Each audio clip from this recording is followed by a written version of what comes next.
Inside Story Uganda, real source of political updates.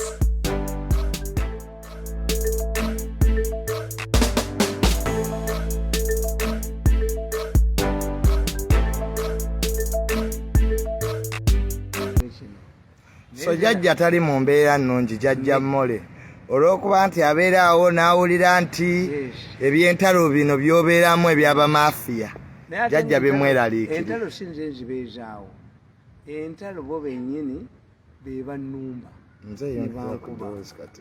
bankuba bo nga balowooza ndi mwangu. Abamafiya bakkuba nga balowooza oli mwangu. Tumuwe ssente zagende, pulezidenti yabawa ssente ne bazikwata. Pulezidenti yabawadda ssente zo. Ssente ngende nkole ebyange, nze siyinza kuddamu kukola mu gavumenti, siri musiru. Bampadde obutwe ebirundi 5, bakukubye amannyo bagaggyemu, batayetinze mukazi wange maama wo. I cannot work with these people. Bwe tulowooza nti saagala privileges, nazibeeramu privileges za gavumenti, naye siyinza kubaddamu. I'm not a fool. However much we reconcile, me I can shake a hand with anybody. Nze mbambala. Naye ku baasire ajje n'omwozi wababuuza. Even yesterday nabalabye. Nga oli ababuuza lwaki mwajjeko puroguramu ze nti atulumba n'ayogera amannya gaffe. Mumala kunnumba. Omusajja n'abagamba, if you want me to give money, baagala 30 million. Mugende mu UCC. Ne mbalaba nga ba-apologizing. If I did anything to you, I also apologize. Let us now forge in mama wange afe nga tulina enkola ki kati muzeeyi abamafiya nabo ba-apologize. If I did anything, woba olina kye wabakola. Bwe mba nakye nabakola. Naye imagine omukazi oyo gwe baakuba mu was only Muganda who was targeted by Baganda riots. Mpagira Museveni n'akagaali katambuliramu omusajja yakato Museveni yatuwaaki. Museveni yali atuwadde ne muzeeyi bagamba pulezidenti naye bayizayo n'okubeera omulamu muzeeyi anti kyekyo dadi n'okubeera omulamu pulezidenti yakulekera abasirikale yakuwa emmotoka teri muntu avuma mukoddomu wa Museveni mu gavumenti yonna n'asigaza obulamu. How do these things transform into financial benefits? Ati muzeeyi ekya financial kitegeeza. Let us suffocate this man. I've resisted for 10 years. I've told you. Tinabo bagamba mbavuma nenjogera amanya gaabwe nabo bafiiriddwa. If they need me to apologize to them so that my mother can recover, nkikola. Bo be balemezaawo olutalo, sinze nalemezaawo. President yakwata sente n'azimba nkamba buulire nakuba obukofiira bw'enaale tebansasula. President nampandikira ebbaluwa kuba obutabo bwa tebansasula. Nnaku ezo nentwala obutabo obwali buliwo nga bunnuma nkeera kaaba ne mbutwala mwenalemu. Omukazi yasooka kubanga fulendire ne bamukubira essimu tomusasula. Famire yaffe ebwenyebwenye nnyo. Anti n'abamafiya nabo tebayinza kukkiriza kwata ku ssente wadde pulezidenti alagira. Nina kubeera mwanda ekinnuma kubeera mwanda weya. Erich Mirundi is a nuclear bomb. No. You test about Erich Mirundi. Siriddamu kukola nammwe siri musiru. I cannot surrender myself for death. Let us drive in the same lane, but in different cars. Sina kyembaagaza. Me, I'm a realist. Bagamba mbakuba obutambi na bujjawo. Bagamba nkola ki? Naye be baatandika olutalo bannalweso ne Nakalema ne mulaba bwenti. Ne balagira bukedde enkuba emmalewo. Bayise nnyina bamukebera omutwe. Mange eyatomerwa n'emmotoka was the only person who was targeted by Baganda rioters. But Sasudeki, a family of Sasudeki. Naye, but try to some economics. Obanga to some commerce. Mwalimu akafanya yakakulaga ngomuntu ali mutatazi. Me, by joining NRM, I sold you on credit. I gambled with my life by joining Museveni. I regret that I joined Museveni. Muzeeyi regretting olunaku lwe wajoyininga mu president. Nfunyeyo ki manga agenda kufa. Family yaffe ebwenyebwenye nnyo bakubye amannyo bagaggyemu. Bakoze batya? Is that what omukazi yagamba? That is not part of what I do. When I joined this government, I did not expect to be tortured, harassed, humiliated the way they have humiliated me. Lwakuba bansanga nange ndi mugumu naye nempandiika obutabo ne batabusasula nenkola obukofiira ne batabusasula nina kubeera kukakiiko nga ndi kakiiko kaabwe nakubeera ku NBS eyaabwe no. Kakati muzeeyi ekiriwo Lumbuye oba omumanyi yabika genosale kibadde kikyambula nnyo nakyo njagala tukijjewo. Genosale n'avayo ku mukolo nga mulamu. Yes. Anti talina kyayamba lwaki? Ani atalina kyayamba? Genosale talina kyabaafunyeemu. Genosale talina kyafunamu. Waliwo media, kyetuyita media, a media operation credibility. Nti, is it going to affect Lumbuye? Era bajja kugamba yabadde muyi.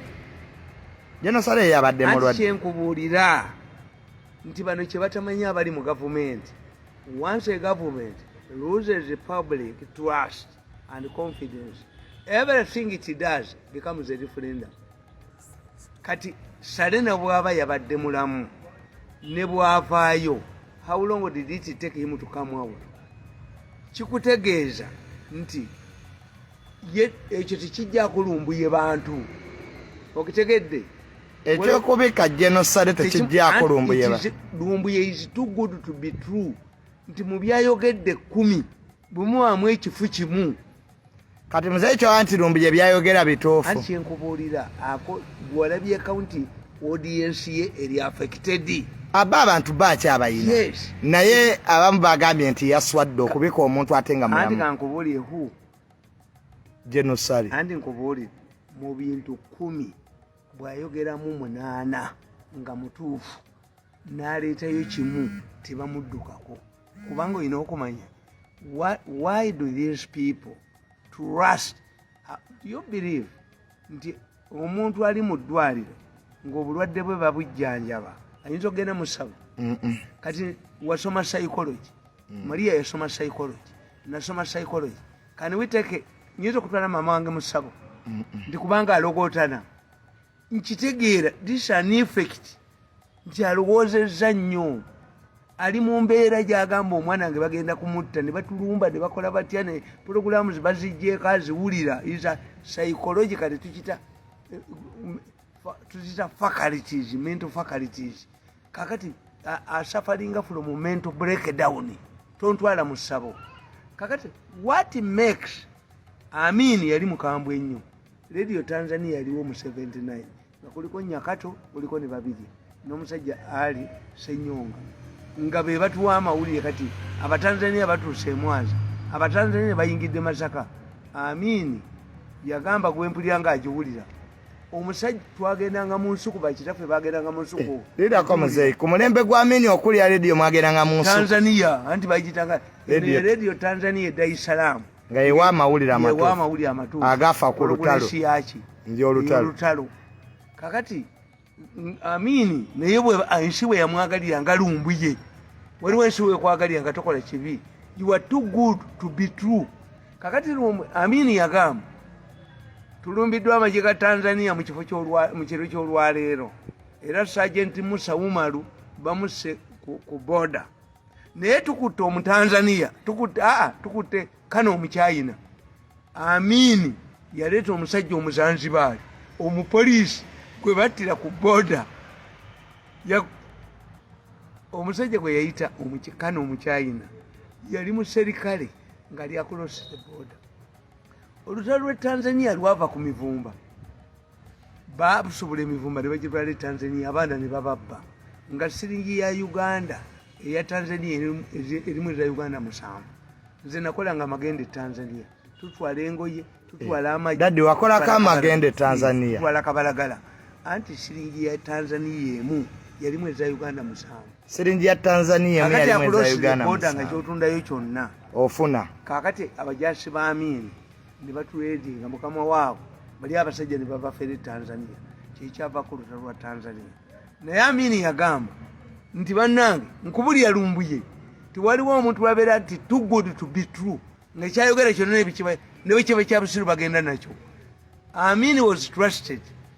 Amini yagamba omuserikale wa polisi ya Tanzania omuzanziba bamukuba essasi ku booda Amini n'aleeta omulambo gwe n'agamba Tanzania ekozesa abachina olwo nga batugamba nti abachina babagoba mu World Cup abachina beefuula Amini yagamba tukutteko kano omuchina n'aleeta omulambo gw'omusajja mu serikale w'e Zanzibar n'aguteeka ennakivubo ensi yakuŋŋaana okulaba ku mulambo gw'okano omuchina. But the man was a policeman, a Tanzanian policeman. I don't know where I'm explaining, you understand it. There is a time when the public cannot abandon you because they don't have an alternative. Muzeyi waliwo ekiseera ng'omuntu ne waba alimba public eri naye. Yes. Ngayo government oba counter yo tekyakolako.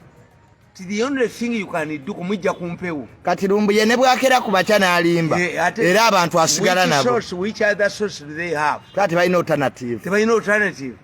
Lukira basayija. Tebalina alternative. Which means that the government has lost credibility. Tekyasobola kulwana gundi. Media wo.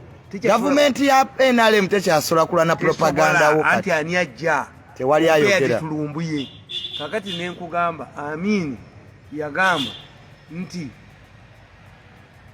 omuserikale kaputeni omita bamuyitanga omita ti kaputeni omita miji Amini yaleeta miji mu Kampala abakazi bazaala emulago miji ekola noise miji zino ez'abalasha 21 ez'abalasha Amini yazireeta wano okwetulula Kampala abakazi bavaamu embuto emulago abantu bayingira ebinnya by'emmese naye nga miji science waazo miji zakolebwa mu Soviet Union to take off okufuna latitude ka Uganda kasi katono nnyo nga abatanzania bazikuba ne bazimalawo naye Amini yagamba kaputeni omita olwaleero ejje lya Uganda lirumbye Tanzania era omu ku basajja baffe abavunzi b'ennyonyi ab'amaanyi kaputeni omita ennyonyi ekubiddwa naye amagye ga Uganda gamujje mu nvuba kaputeni omita n'enkofiira ne bagiraga eya kaputeni omita. Amini n'agamba olutalo lusembera fe tuli ku booda n'agamba nti abacuba bayingidde mu lutalo tiye abacuba bayingidde mu lutalo naye abakazi b'Eraakaayi n'emutukula bakutte gundi ensolobyo bwe babafumita abacuba ebirevu byabwe. People believe the Amini naye yalinga alimbera abantu bakkirizanga kati kimu ne Lumbuye tuyina omusajja bamuyita Joseph Gobez ye minisita mu nsi yali minisita wa Hitler owa information ye musajja akyasinze okulimba mu nsi. Joseph Gobez yali minisita wa Hitler owa information yakeranga ku makya n'ayita ladies and gentlemen members of the press let me give you the review of the war. We have sent 5 battalions to the west, 10 battalions to the south. Nga Germany bagikubye. The people of Berlin, the Berlinians woke up. Nga balaba amagye ga Saliti Army. Ningo omusajja balimbi abakoze eki. Abamaze. Because they did not have, you see, once you create confidence, ekyo kakati kankibabuulire eyo topic gy'oleese. After World War II, World War I, but scholars, but media scholars, baleeta theory, the gun bullet theory. Bagita batya the gun bullet theory. Why? Nti Britain used propaganda against Germany. Abajamani bagala kusanyawo baddugavu. Abajamani batuyita nkima. Joseph Owens yawangula omudaali mu Olympics. Kitya n'agamba muleete omuzungu yatulendeze enkima eno. So Britain capitalized on Germany in the First World War. Hitler was Second World War. Kakati Britain bwemala okuwangula olutalo ne scholars mu America ne baleeta bagiyita the gun bullet theory. What is spoken, what comes out of the media is believed is effective like a bullet. In 1921 in USA abakazi balonda for the first time. Women were not voting in America. Abakazi balonda mu America mu 1921. Babagana okulonda. Abakazi bali tebalonda mu America. Tebalonda musajja mulungi tebamanyi issues. In some states blacks started voting in 1964. kakati all of the newspapers in America combined and condemned one candidate nga bwe bamuva Museveni ne bawagira omusajja gwe bakuba yabawangula akalulu. The man who was attacked by the media in 1921 in America won the vote. This also, in spite of the negative publicity against Ruto, yabakubye. Kakati ba scholars ba mu America, ba media scholars, ne baddeyo ku drawing board, ne baleeta theory, fikita two-step flow. No, the public does not swallow whatever you vomit to them through your media institution. We look at the source of the credibility of the source. And here you get the bukedde zine papula zammwe ezikuba muhoze nkyane mutamivu kakati omusango wategule guli luddawo okitegedde kakati bali ne baddayo ko step 2 aba America in 1923 the rise of radio in America bakola kibayita libertarian theory twatandikidde ku gun bullet theory. Yes. Ne tudda ku two-step flow kati tuli ku libertarian theory. America bas media scholars baatuula ne bagamba nti tukitegedde amawulire ne bweboogera omuntu yenna bw'ayogera abantu tebatwala byayogedde nti byaki bya makulu. Kakati ne tukita libertarian theory. Libertarian theory dictates that the media at maturity level creates a marketplace of ideas where people go and buy and reject it. Allow everybody to talk as long as the population can save the lies from the truth. This is where we are. Nti buli omu ayogere abantu bajja kulondawo amazima n'obulimba. Kati Lumbuye whoever said nti Lumbuye kuba bakimanyi Lumbuye tali wano. Lumbuye si sniffer dog. Lumbuye si mayembe. Ne Lumbuye bamubala ti mu bintu 10 byayogera ekimu kye yayogedde nga kikyamu ate nga akyogedde nga sale talabika. Kaje no sale abadde mu lwadde. Antomujja nze sibimanyi tomujjako bantu nze nali mukwanze. Wali mukwano nnyo gwa Jeno Sale. Ne taata waffe Olumbe Sale yali omugenyi omukulu. Naye nategeera nti bwe ngende ewa Sale ne njogera naye ajja togenda nga wa muntu nga omuwa respect. Have I ever picked an appointment with Museveni? Kubanga nkimanyi bwe ngendayo bano bajja kunyigiriza anti kaakati kati nsobola okugenda ewa Sale lwaki nabo bakkiriza bansasule nti eno kana akagundi kano bakakuba ddagala. I depend on friends. Kano kakuloti bakakuba ddagala naye ku myaka gyange nze gwe baawaako obutwa ne baagala okunzita ne bagamba nti mutwale ebweru nyinza okugenda mu ddwaliro lya gavumenti kali golwala tebakujjanjabira wano ate bagenze ne bakola ekintu nti oyo dokita bamututte ebweru baserekitinze about 30 medical doctors ne babatwala ebweru okusoma bamututte. Kakati golowooza nti nze malaka ku bwampiso nze nyinza okuba empiso nyinza okumira eddagala enehawo who has survived.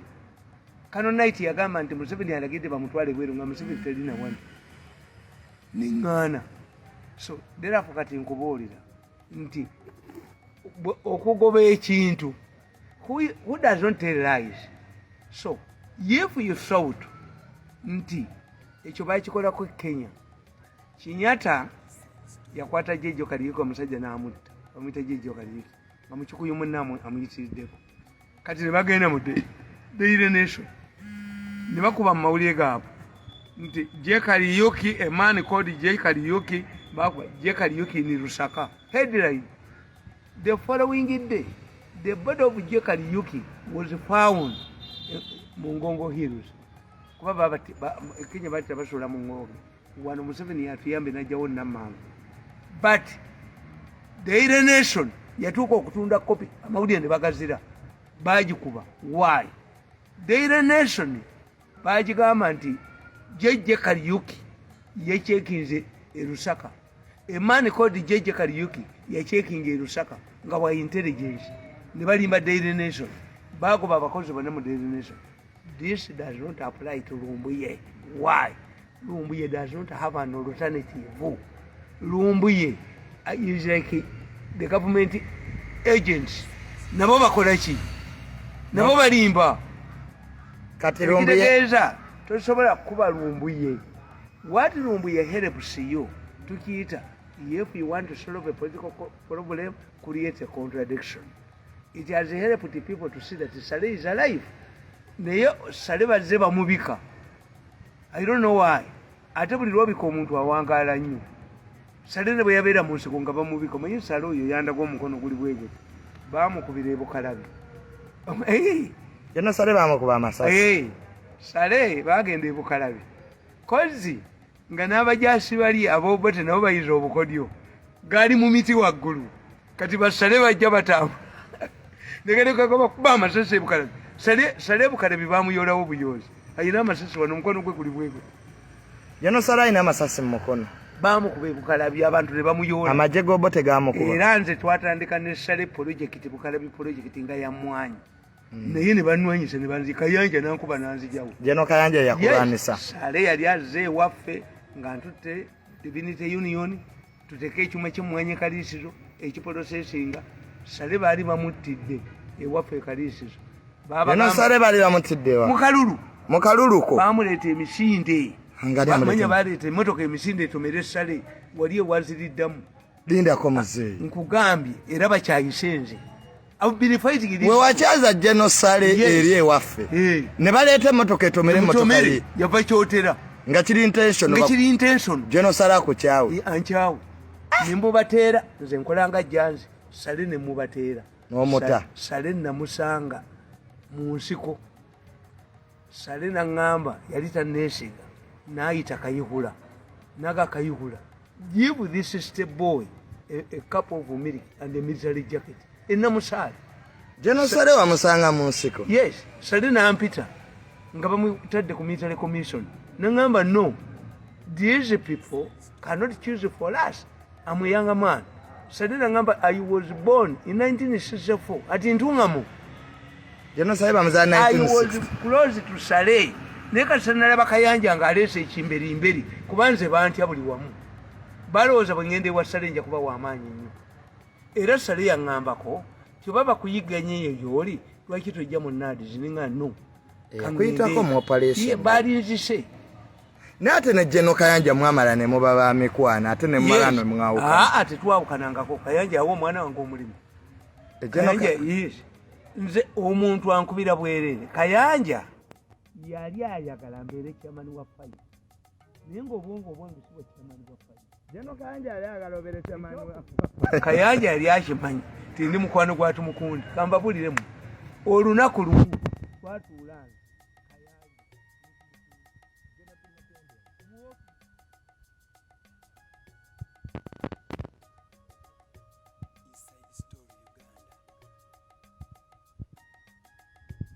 They buy degrees. Why don't you guys buy what?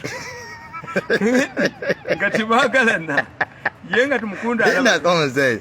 Jeno Tumukunde yagamba Jeno Kayanja nti ennaku zino batunda degree lwaki togulaye. Tumukunde okugulu kwe kuno okumukuki. Kulema bakukuba amasasi. Era waliwo olunaku Tumukunde luyagwa ne muyolawo. Tumukunde yaliko kamanda wa Force Division.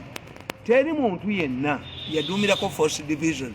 Mu biseera byatafo kame kamanda except yani Tumukunde ekyanyiza Tumukunde Tumukunde yampita ewange kumancha netugenda ku Silver Spring nangamba ebadde mu State House obiwulidde konze sibitegedde Museveni asazeewo egundi Mbabazi ne Bukenya babeere basikabe as we plan to change the constitution nangamba Tumukunde yangamba nga ne pisa kitaddawo. Do these people call us luggages that we shall be put on the road later? Nemugaka kubolire Tumukunde afanyo. Museveni is a strategist. Tanaba kugenda.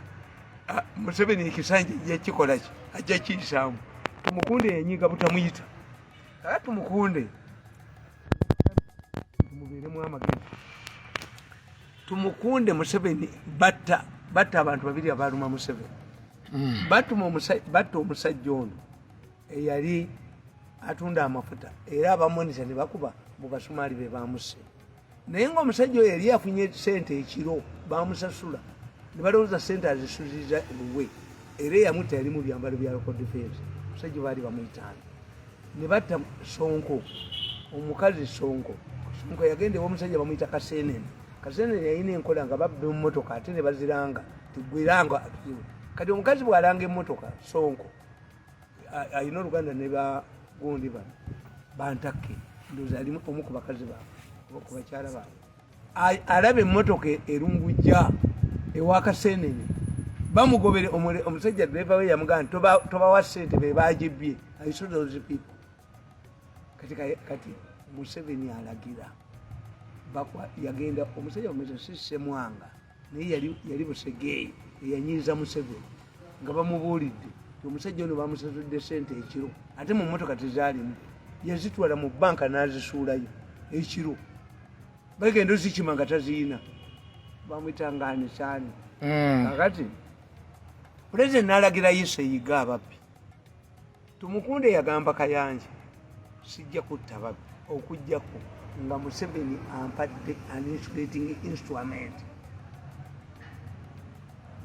era Tumukunde n'agamba nze ne muntu zange eza Yiso temuzikwatako naye bannyumiza nti Museveni bw'ategeera nti Yiso bamusaba biliyoni 6 batte ababbi abayiso baali babamanyi n'ayita Kayanja biraato towa uniform towa kila kintu Museveni n'akanga Kayanja mugamba mwe mutta abantu abatta abantu mubamanyi linda komuzeyi president yayita General Kayanja namugajja mu ripoti yali agiina Yiso yali amaze okukola ripoti Tumukunde yali amaze okukola ripoti ayagala biliyoni ayagala ebintu bibiri ayagala biliyoni 6 operation ayagala n'insulating ki abeere insulated as a lawyer which was done recently in the Philippines.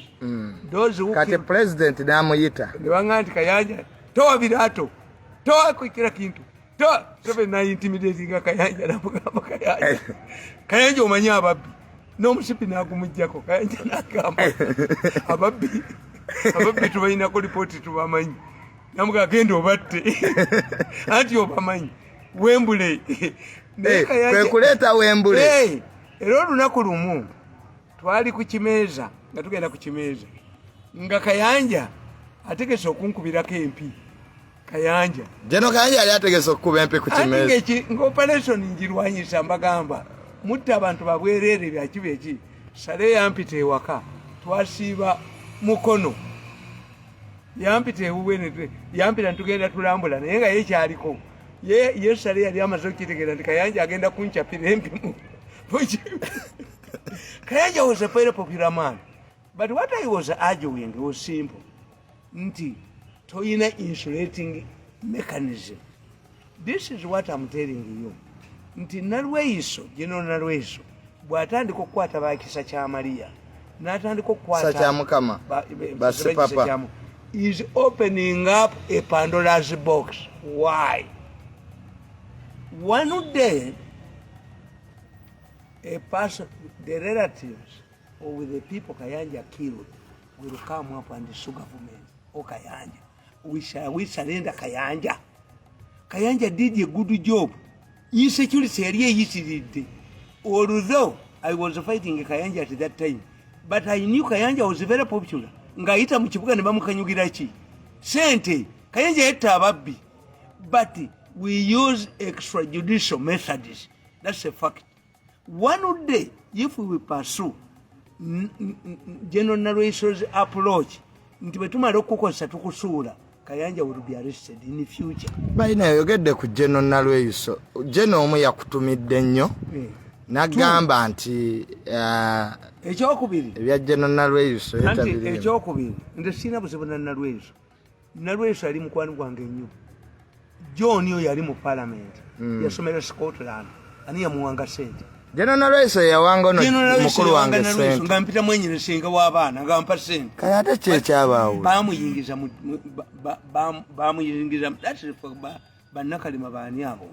Bamuyingiza muri bamulaga nti ndimi n'abe Mengo. Otherwise I have no grudge against Nalweyiso. At times nyiga ngene netuli embeera economic problems nembuuza nze nabakola ki tebampa ku ssente neemu mu kalulu kakati nkubuulira ti if we pursue kisa kyamaliya we pursue sipapa we pursue all of these people who were used like Kayanja during a situation of to come down kubanga tulina okumanya abantu bano bajja batya bajjayo n'akavuka akangeegenya ne bakasasulira program namba Dr. Tamale yakola omukolo n'akayita to humiliate me kabeera ku telefina ya Buganda n'obuveera bwa walayi naki kakati ne bakagulira ne benzi. They were useful at that time. If we abandon these people, it means that one day we shall abandon Kayanja. Kubanga today's muyekera, today's robber is tomorrow's muyekera. What are we going to do to a man like a Geno, Ereru? When they attacked the Mumbere Palace, what happened? They then am a commander who would know the operations. Katumba Wamada denied the knowledge. Savage again. Nobody in the army took responsibility except Ereru. Myayino Zairuzungu olonga lususe anti nkubuulira nti Ereru ye yakkiriza eka nti yakwe nasambuliya yakubulibwa Mumbere nze nkimanyi bawini bagenda mu ICC nebuuliriza nekizuula nti there were armed people in Mumbere's palace. But Myayino, I can predict it authoritatively. One day we shall see a photo of Mumbere and Museveni. Museveni is retiring. Ebyo tajja kuleka bino, tajja kuleka bukyayi. Mumbere ne Museveni wanudde bagenda kukola ki? Bajja kwatagana nga balambula kasense. Kuba ne Mumbere naye ayina ebizibu byakola ki? Byakola. The problem is nange baganda bange bano nabo bayina nabalabye nga baga nti omusajja yuno n'amanya gaffe ng'omusajja abagamba mukiteeke mu buwandiike nti temujja kuddamu kukwata ku pologulaamu zize ne baga nti naffe tukola mistakes ne tugenda mu UCC ne tugenda wa kuba naffe ye solution yokka gye temuyinako naye ayonoonya amanya gaffe ye mukadde ffe tuli bato mbasonyiye naye mmwe ekibi kyammwe nange munjabuwazizza nnyo nange njagala ssente natunda emitwalo 2 egy'enkuufiira najibawa kakati that's the solution nti I disagree with the Narways. Why? Abaana bano mwabayitayo when you wanted them. Why? Opposition yali yeyambisa violence. Is only me who could address a rally. Nze nagenda nga nakuga nti nagenda ewa Katikkiro namala yennaku 4 ani atampitako wuwe. Why? My approach to issues is different. Me, I use knowledge. Nenkubulya nti kino na kino tekisoboka. Museveni tajja kuwaayo power nga mafuta tegannasimibwa. Why? President Museveni tajja waayo buyinza nga mafuta tegannasimibwa. Kakati kankubuuze. If Museveni had retired in 2021, flyovers, a person who has contracted flyovers, baligati badanga, Museveni yatukonya. Museveni alekewa amafuta. Bino byonna bya European Union biva wano. Naye nabagamba waliwo omusajja omu yakyali wa munne. Naawulira ng'enkoko bagigoba bagitwala ku mpanga. N'alemerawo ennaku 4. Aga nti tebajja kundyako nkoko. The better is to allow Museveni to get access to oil money so that he develops the country. Anybody who touches oil money will make Museveni's 40 years irrelevant. Linda Amaze kati olutalo olusibiddewo President Museveni lwa ssente z'amafuta. Anti bo mu kifo ky'okujjula enkoko n'alyako be bagenda mu European Union be balaga luddawa. Kubanga mbagamba kati gwoga nti President Museveni wanaamala osima amafuta n'afuna ku ssente z'amafuta ng'agenda. Ekibuga bwe kikyuse luyimbazi oyo yinginiya baamugoba muyinula baali abaganda bana bayinginiya. Museveni yabaleese kagina yali tabayise ku mukolo beba oyo luyimbazi mugezi nnyo ye yakola ne highway Entebbe highway yabakoledde bino. Inginiya luyimbazi ye yazimba Entebbe highway yali mu state council yire yabikola ebyo mugezi nnyo But when you look at him, we don't recognize our people. Kakati, singa Museveni yavaako mu 2016 oba yavaako omuntu omulala najja nakola flyovers legacy eggwanga olirekedde ki? I'm a realist. Mbabuulira nembaga nti I'm a realist. Museveni cannot hand over power to hostile group. Negundi era mu mulabi. Era mbabuulirira when I can predict in Kenya they are heading for chaos. And if Kenya is chaotic, it will ensure that Museveni stays for another 20 years. Nenda ko Kenya tegenda kuterera. Hapana. Why? Ruto akoze mistakes busy. One, added the police najiwa empowerment. Kakati Inspector General of Police is an accounting officer with the police. Budget here will root down. Kikutegeza, he is getting out from responsibility. If he pounces on Raila, oh, who was allies, you don't come to me. Like Museveni, he does. When an armed officer is arraigned before the court martial, even if you send a delegation there, you cannot accept. At one time, Mulakala and the good way any problems. The Kalamajongo went there, said no. These are army officers. Mukula found himself in the wrong side of the road. What Museveni did was simple. To give his lawyers money. His case was reviewed. Ekyokubiiri nti Raila Odinga ajana kudda mu 2027. Raila akoma mu 2027. And you see, Uhuru is going to settle down. Why? Uhuru yakugamba nti bwe batugamba kalulu tukaddemu nze nali ngenze. Ruto naga nali mukuba n'empi. Uhuru naga yes. I did not want bloodshed. Kakati kitegeeza nti Uhuru is going to retire. Ya woman. He's going to concentrate on his business. Unless he provoke. Ono, Odinga, margin ntono. Odinga yagambye, tikulokubiri, mufulumye, the decision of the whole judgment. Ngenda bakolera ku mu parliament. Aba bakazi bagenda bombi. Raila, ye banne bagamukolagane. Raila era walabye. Nti Raila yasinkanye mu Mombasa vice wa Ruto bogereki. By the way, Raila Odinga ne vice president wa Ruto basisinkanye mu Mombasa. Anti Raila yagambye nti genda kumobilizinga abantu million each tukwate court tujigale. Raila yagenda kumobilize abantu million emu. Kumba court ya Kigali. Ne kitisa vice president. Ne Ruto. Anti yera che yesego kimanyi. Ewabwe je bamuzaala mu baluwo takola yo fujju. Besije yatawanya owino bali angayo ne Lukwago ekivudde muki bali tamukazi atawanyiza owino tukaunta Lukwago Raila tatawanya erije bamuzaala atawanya Kisumu atawanya mu baba ayina erewa yimirira ku bubaka bwa parliament. Raila yayimirira nga waliyo Silamu yamanyi nnyo eri mu Nairobi Kiberu ye mwayimirira nenga Raila Odinga ina amanya gakunganye milioni kati Ruto natya nasindika vice president wa musisinkani parliament yajina Raila yalina parliament. He controls parliament. Kakati bo bano balowooza bagulayo. Ruto yalowooza bagulayo. Raila agenda kuinsitinga abantu. Oyo yalidde nga Bobi Wine yennyini. Raila ne Bobi Wine bafaanagana. Yes, anti tubayita Raila ono tewali amufaanana. Raila bamusiba mu makomera ne bakoowa. Raila yeyeyita liberator, the enigma of Kenyan politics. Raila yeyita enigma of Kenyan politics. Liberator. Raila ye interest ze wegatta naye onole wen nga interest ze yayingire wamu inava yayina ekibina kyenga twakita akira liborogun muyibo yamumma okumwendo osinga yaganti kano esobola kumira twakita kakati ye Ruto manya Raila is too good to be true.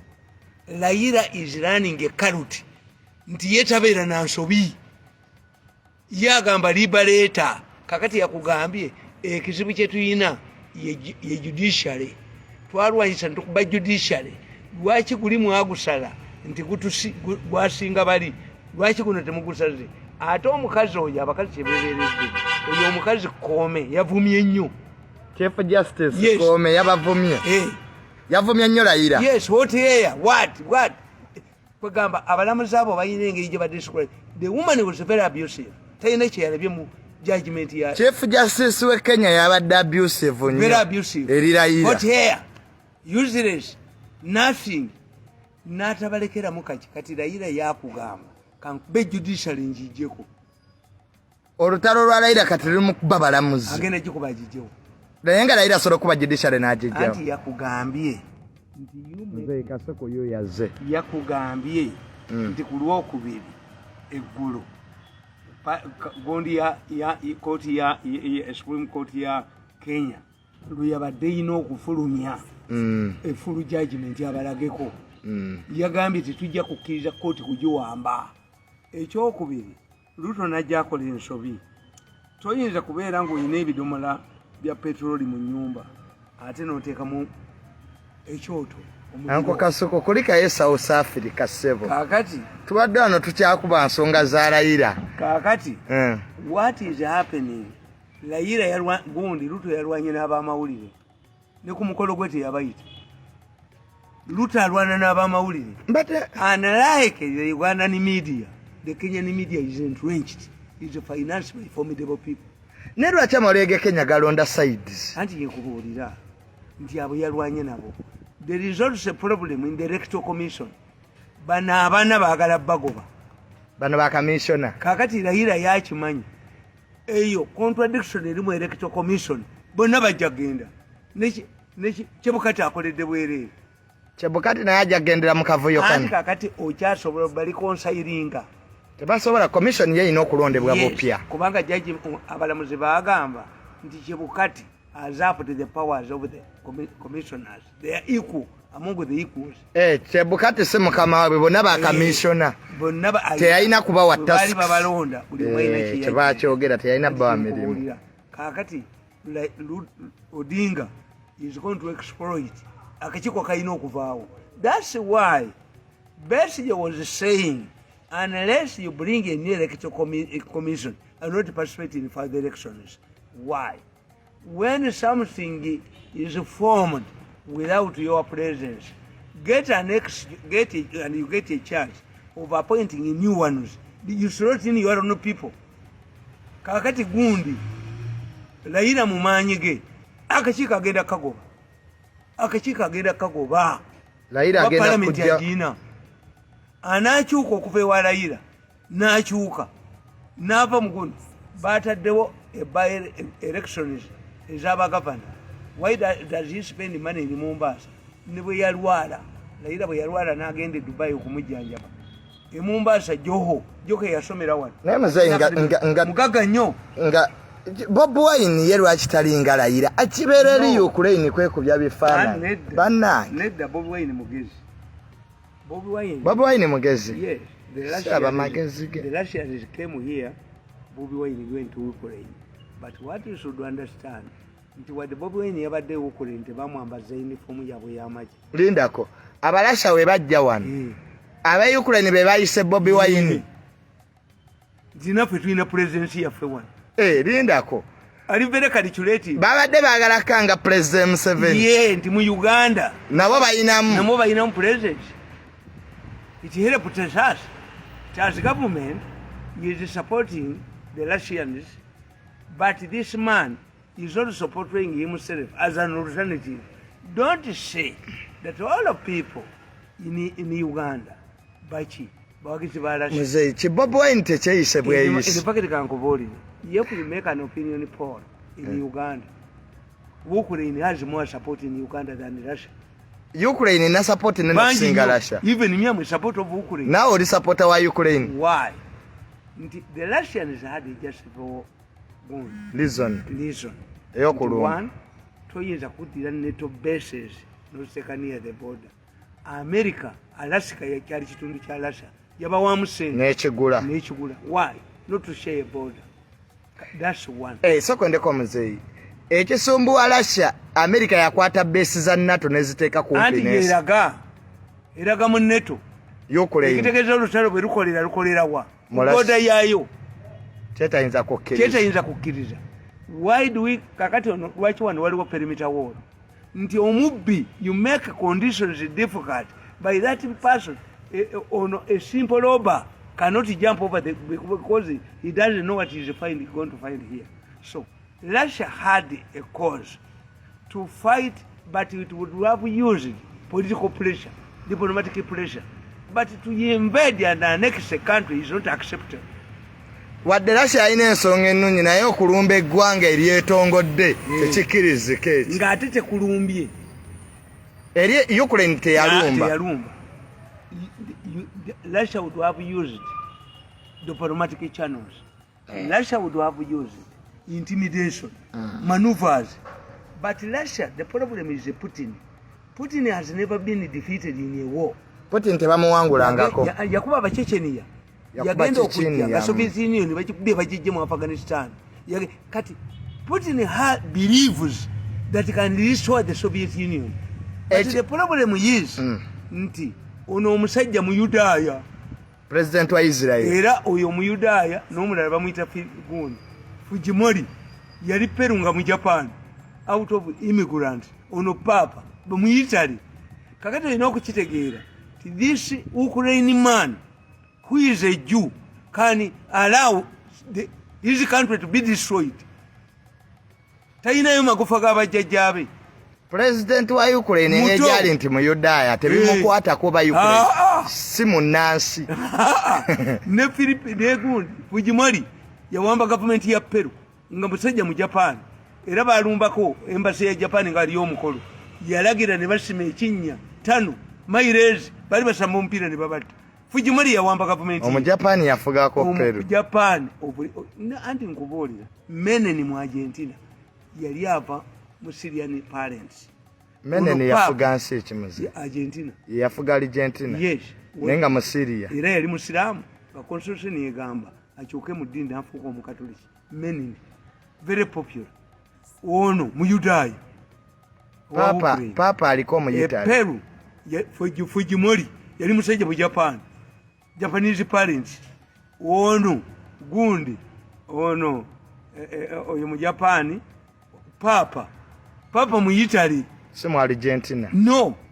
Bamutwalayo nti in case you want a person from Latin America, we can pick one. Ayogera mu Italy yennyini from Italian parents. Bino ebya Argentina bya bulimba. Yes. Je yakulira. Ate nabeera mwavu nnyo. Olunaku olumu baali bamulinze. Anti ze yampa emikisa. Olunaku baali bamulinze. Bishop nga bamulinze ku Paris. Yajja avuga kagaali. Balinda Bishop nga bamulabako. Kubanga olina okukitegeera nti ekereziya yesanga mu kizibu mu Latin America. Yali ebwagira ba dictators. Ne baga nti okuba ba dictator n'obajjako oleeta ba communist. But now he's not the communist. The balokole are eating up Latin America. Ekizibu kya Catholic Church tekikyali communism kati balokole. Ne baleetawo a group of priests tubayita abayesu. Abayesu ne baga nti no. Ffe bafaza tuwambale ebya tugende ku RCD tujjeko ba dictator ffe tufuge. This is why this ono papa mu Yesu. Mu Yesu tubayita ba Jewish priests. Mu Yesu beba Latin bo basalawo nti nedda mu kifo ky'okugamba nti abakomunisi bajja kujja nedda ssebo kati bakube nga omanyi nti wano waliwo propaganda ndi Museveni mu communist abandi baga nti kale kajje tulabe ku mu communist. So nze tumalirize ni summary nze mbagamba nti problem gye muyina effort okumanya abasajja bano tebamanya abakoleramu abantu ba government bamanya abakoleramu si papa bambonana kubba buwumbi bumeka dola namwe 1.6 billion naye ate olupapula lwa New Vision lwakubye nga agasajja agali mu local government gabbye obuwumbi bumeka bubiri. Effort eyo nalweso gyakozesa okwata si papa bagikozesa okwatagana agabbye obuwumbi obubiri ziri sente zaki za mu Sudan zino sente waziwadde bagule emmere y'essomero abaana bookya essomero wikyo abasajja bano babala kati yatadde sole mu New Vision ayambaani si papa. Where would you put the efforts to somebody who has stolen, somebody who has disagreed with somebody? Two, si papa tebamusobola. Si papa, you have to divide the si papa into 3 parts. The si papa who pretended to have converted nasigala ngabba. The si papa gwe mwatwale wa Museveni. How many people go to Museveni? The Sipapa who has gone back to his criminality. Why? Even if Sipapa it is true, he went back to his criminality. The issue is protection yebadde tajina. Yazzeyo mu banne bamukuume. Bayaye banne. Yazzeyo mu criminality. Kasita batwala amagye ye naddayo mu bayaye banne. Criminality. Oba amagye baali baagamuwa kutangira bwe bakola n'abange babadde babatutte. N'abasirikale babadde babatutte. Abasirikale bakume wazana babadde babatutte n'abajjayo ekibuye. Nimbagamba abange si bakyenjenje. Abange babampa officially. Abange mbayina officially. Toyiza ganti ojjako sirens. Yes. Sirens ebyo byonna omukazi byakola. Simanyi nankumbi. Ate n'ekigambo nkumbi nakyo ku mukazi. Yes. Najja nankumbi was built up by prostitutes. Nankumbi nayo bw'omugoberera erinnya eryo nankumbi. Mama w'okuli mutuuma. It's dangerous. Nankumbi. Nedda, totojja kusoka wano. Kakati kyenkubulya kiri kimu. Nti bino byonna bye bagezaako okukola mu traffic baabikola dda. Why? They don't originate from their program. Gw'oli mwana muto walabako ku misipi ng'atesibye musipi bamukwata. Walabako ku buno bo triangle obwalaganga emmotoka byalagawa yiga yabiteekawo. Ekitegeeza the issue has nothing to do. NRM yali yeetaaga abasajja abo yakukuba oyo osemenye kakati oyo yakunama n'avuma abantu omujjeko abasirikale addamu okutambula kisa kya mukamera we mujjako abasirikale bamutta anywa omwenge tasasula asula mayumba tasasula naye yabakolera waliwo situation yali yeetaaga baani kisa kya mukama alumiriza General Lois obutagula mmotoka ze bwe yagula nkadde kati balwanaganye kati olutalo luli mu state house awo abanyumya n'abavumagana bakozesa ebigambo byebimu. Nalweso has not evaluated the situation properly. Museveni yakozesa bakadogo mu nsiko naye olutalo bwe lwaggwa yabakolera amasomero ne badde ne basoma b'amayombo. These people must be rehabilitated. Abo ba full figure mubawe ssente kusaasira tekyasobola kuyimba. Mwesenta investinge jajja yichuli jajja yisima baba wesente bagende bakole ebirala baba kolera bajja ne babakubira olutalo lwali ku musiru politics lindako olutalo olwedde lwali lw'abasiru n'abasiru kalesolingi munene ku munene temwali muyisuzi enane munereeta abavumi nabano ne baleeta abaki kakati ekiseera kamaze Bobi Wine bamubalanga naye aleesa abasiru naye ne bamuleetera naye munene eyungula nze bampa kati akalwa kadde tekalimu magezi tekalimu isu kaliko abasiru n'abasiru singa obuuza omuntu omubuuza nti manifesto ya Museveni yali muki buuza full figure omubuuze ndi manifesto ya Museveni yali okujjako ng'agisomye nga kati bwe mulaba abeekalakaasa nti bagenda mweyala mubabuuze wasoma ki umanyi objectives of the federation. What is the federation? Bonna badduka misinde baleka biwato. How can you send somebody to the East African Federation? What if was a Pan-Africanist? Boba labanga extension. Nenga General Lois abantu abo mbasasule babasasule bakole ebirala ate basigalenga bayina abaki abasirikale bajja batta. Nalweso yetamanyi nkugambye obote yejjako abalalu naye olutalo olwatuuka ng'abeetaaga yagenda eruzira abajjeyo n'abawa ssente nabo badduka buddusi. Ekibadde emugunde Mozambique baazanyisa baveteranis ne batabawa ssente ne bagenda ne barootinga abayekera bwe bazze yaddukidde Rwanda abantu abakoledde basasule. Nalweso alina influence okujja ku Museveni ssente abantu babasasule nga talina balamu yagoddewo leediyo ye baleme bakuba tikiti baleme kolaki bakuba musolo kuba tikiti gundi atwale sente ze full figure asuubule nono kakati ate we tuliddira mu 2026 walibeerawo changes kyobulaba nze sivaawo kubanga nze programu zange lectures every time I'm there kalwa kawete tebampa yadde 10 tebansasulako nakamu bayagala mbe mwavu ngende nfukamirira mi kale tetojja kusoka wano Ankasuku nkulamusizza nnyo dya nkwatireko wano nsibule abantu bange bano. Ankasuku kulikayo South Africa. Kasuku onyiridde. Kasuku kulikayo South Africa. Kasuku akutula passport nga ndawea. Kasuku akola atya? Passport yazikutula nga ndawea. Kasuku okikoze otya? Buli kaseera passport zo bakuba mu sitampu. Kasuku oyo onyirira. Omulundi oguddako ntwala Junior. Omulundi oguddako ntwala South Africa. Waliwo gwe bawa passport ne kaddiwa emyaka 5. Muzeeyi olidde Kasuku nti omulundi oguddako ntwala. Lwaki tatwala nze? Kasuku lwaki tatwala muzeeyi South Muzeeyi Africa? tugenda London. Omwaka ogujja tulina abatutwala. Tugenda mu conference London. Sooka okwate wano. Nze kiŋŋaana okutambula.